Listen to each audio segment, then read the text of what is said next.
people can't imagine it. It's a problem of imagination. Like that's what and I it find. Like with and it's a violence, people listen. can't imagine a non-violent war. Like we literally do So not. you're answering your own question, Charles, which is that like if people can't imagine it, what did we talk about? We talked about imagination. We talked about our own imaginations being inspired and expanded, right? And so like ultimately that's what people need. There is no option for that to happen for people. There is no option for them. So like it's never going to happen unless somebody does something to make it happen. And no one has ever intentionally tried to do that because it's not profitable. There's no you would have to be a zealot basically in order to go on such an endeavor, like, or you'd have to like have understand what we both understand in this conversation about like what needs to occur and then actually act on it. Both of us are a little extreme in our I think in our actions in terms of we follow our passions. You know, Yeah, I've always been the same way, and that's why I'm doing what I'm doing, right? That's why you're here yeah. right now. So yeah, I just Yeah. what Okay. I'm doing is I'm trying to create that scenario as many times as I can, because Yeah. what will happen is a huge backlash will be created, and that backlash I will then use to further, push the conversation until, and I'll go as far as I can go. But and the reason I'm doing that, brother, is because ultimately there's a widespread ignorance on this subject matter, like widespread, large scale ignorance on the subject of race in general. And I'm not talking about just about black identity or black people. I'm talking about the subject of race and racism, its history, the establishment of the racial hierarchy, how it was actually the mechanisms and the ways that it was actually spread and the power was reinforced. People have no idea. People have no concept of it because we don't teach it. We teach So let me people. let me Yeah, go ahead. let me ask you this: how would you convince me as a white person that the knowledge you have, things that you're trying to show me, um, what would you say to him that I'm lacking? If I'm ignorant, right? Like, what exactly? Why is my life worse off not knowing this stuff?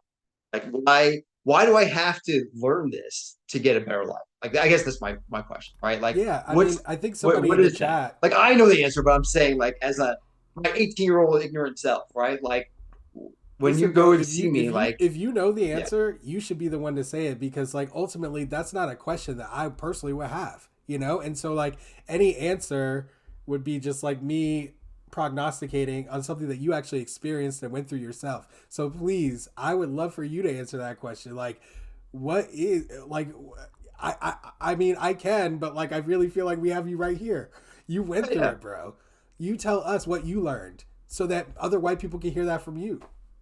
I think that I have this theory about art, and it's that when we go down and draw someone,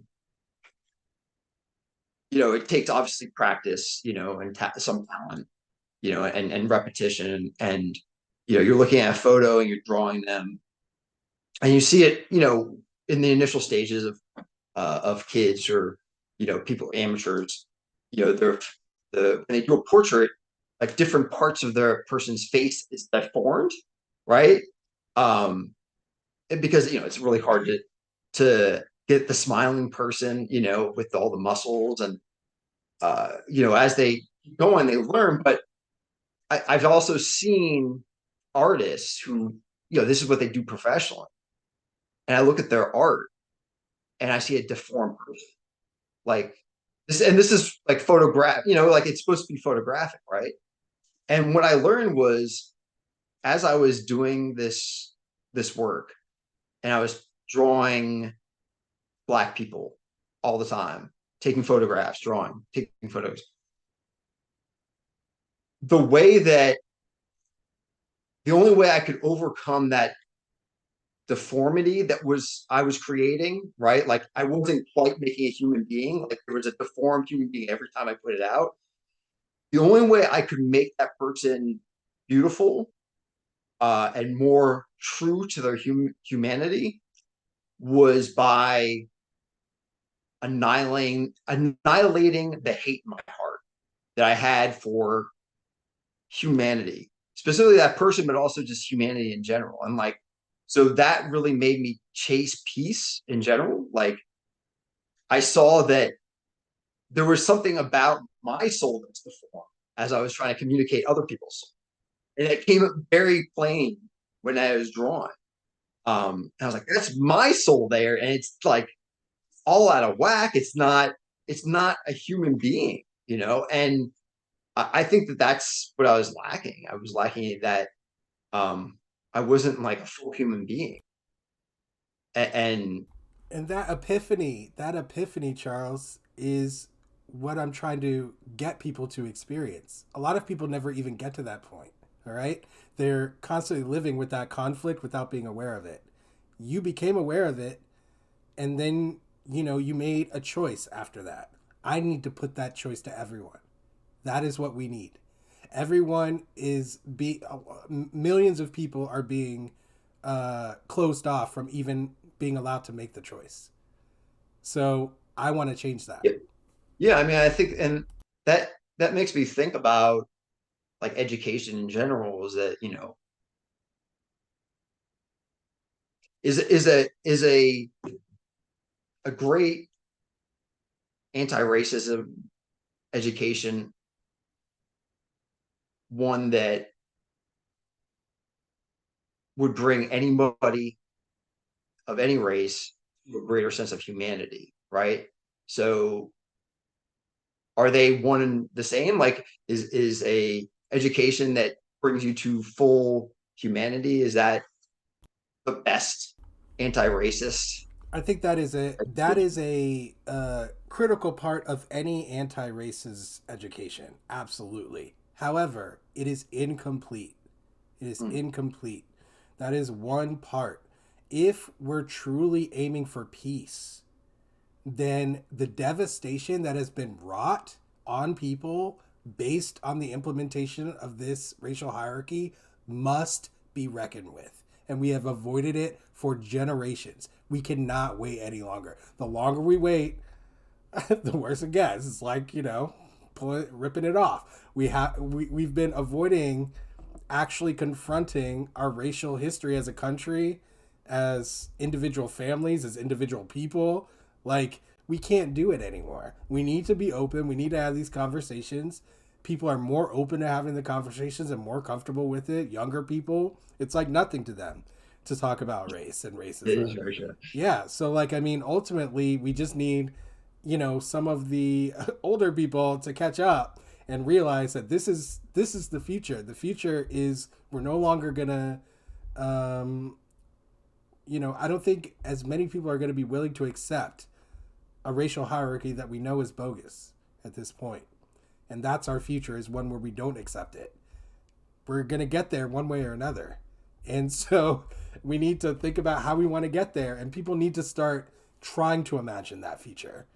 Um, and yes, that is going to be scary for a lot of people because the world's going to look totally different than the one that they grew up in. Your 99.9% white community may not exist in the future, as 99.9% white. I think you even said it's changed already, like a lot, right? It's going to continue to change. Black communities ideally won't stay like holistically black. And the black community is going to end up having to wrestle with that, and whether they need to hold on to blackness for any reason, and whether blackness truly is an identity for them or not. That's going to be their struggle. And we're all going to have to realize that our humanity, our common humanity, supersedes all of that racial BS that was imposed on all of us.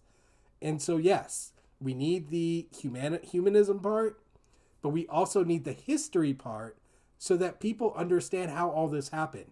People have no real concept of how we got here. And you really cannot solve a problem without being able to identify the problem appropriately. As somebody who taught problem solving in mathematics for many years, I can say that for certain. You must identify the problem appropriately if you're going to solve it. Most people cannot even remotely identify this problem appropriately because they've been foreclosed from thinking about it and from educating themselves about it properly in order to do so. And it's on purpose so that it can never be solved. And that's why it's lasted for generations. So my goal first is to get people open to that reality, which is reality. And then collaboratively, I don't think it actually will take much if people are willing to change it. But that willingness will only come through a process of getting past the fear of understanding our present reality. That's why I pushed back when you said people need that safe space to go and explore. They have to be pressed up against the reality of what race is and what it means, because it's in direct contrast to the humanistic philosophy and world that we're trying to make. So, like, people need to understand we're literally perpetuating a world in contrast to that. And a lot of people do not understand that. They don't see their role in it. They don't see like the system's role in it, you know? We need people to have some idea of that before we can try to pretend that we're going to unravel anything at all, because it won't work, you know?